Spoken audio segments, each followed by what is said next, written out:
There are two kinds of people in the world: people who grew up with money and people who grew up without money. The people who grew up with money had enough food, enough comfort, and enough security. Money was there for them. The people who did not have money grew up watching their parents stress about rent and seeing the fridge get empty before payday. They learned that money can disappear overnight. If this already sounds familiar from your own childhood, like this video and tell me in the comments what money felt like in your home growing up. And subscribe, because understanding this one idea can completely change how you make financial decisions. This is what nobody tells you. These two different childhoods create two different brains. It is not about different habits, it is about different wiring. This wiring controls every decision you make about money, whether you realize it or not. Let me tell you about three people. The first person is Daniel. He is 36 years old, grew up in a stable home. His parents worked jobs and paid their bills on time. The fridge was always full. They went on vacation every summer. Money was never a topic at the dinner table because it never needed to be. Today, Daniel earns $70,000 a year, which is good money. Every month, something strange happens. By the week, he is already watching his account carefully because he does not know where all his money went. He does not have a shopping problem, and he does not gamble.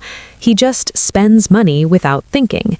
The second person is Sarah. She is also 36 years old, grew up in a completely different house. She remembers being 7 years old and watching her mother sort through envelopes with words like rent, electric, food, and gas written on them. Her mother would count the cash, then move money from one envelope to another, trying to make it all work. Some months it did work. Some months it did not. Sarah learned that money is not guaranteed and it can be here today and gone tomorrow. Today, Sarah earns the same salary as Daniel, $70,000 a year. Sarah has $40,000 saved and Daniel has only $4,000 saved. The third person is James. James also grew up without money, very similar to Sarah. He watched his father work 2 jobs, wore the same pair of shoes for 2 years. He knows what it feels like to have nothing. James is 36 years old today, and he has almost nothing saved. Not because he does not earn enough, he earns $65,000 a year, but the moment money hits his account, it leaves. He buys shoes, a new phone, and goes out for dinner.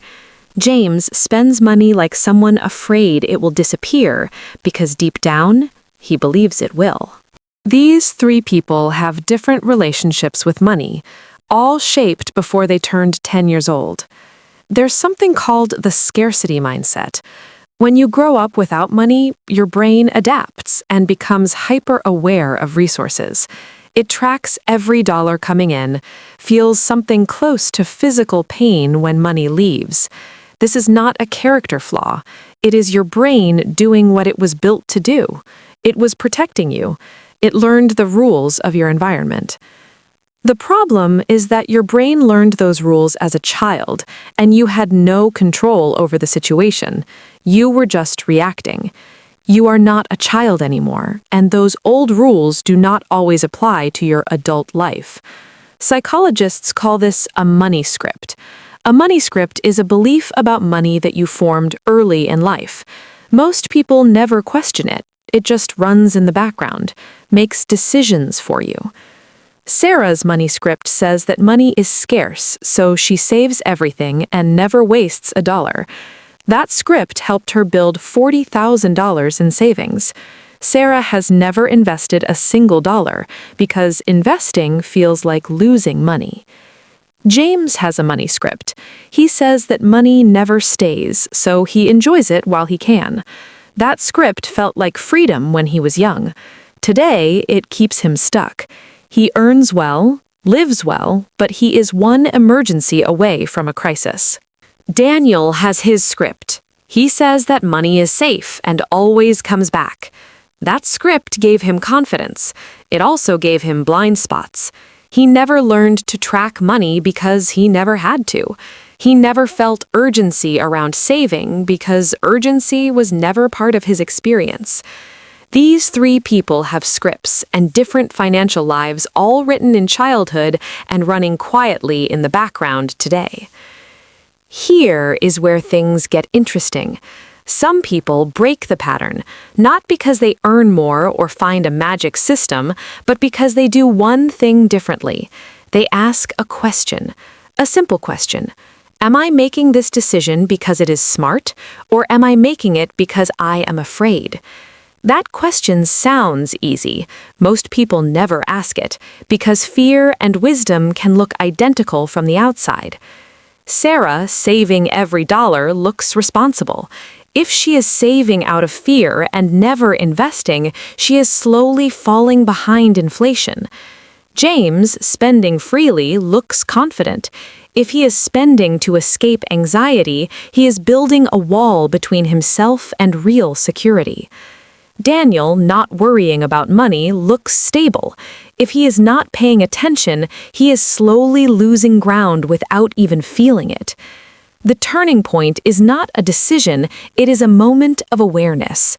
The moment you realize that your habits are not habits, they are echoes of a childhood you did not choose. So, what do you do with all of this? First, find your money memory. Not your first job or your first paycheck, your first feeling about money. Close your eyes if you need to and go back to when you were young.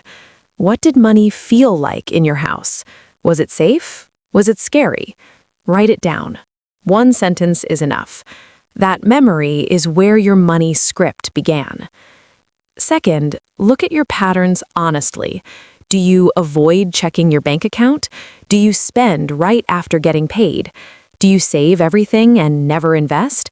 Do you feel anxious when you think about money? Look at the pattern, then ask the question, is this a decision or is this old fear making the call? Third, make one small change.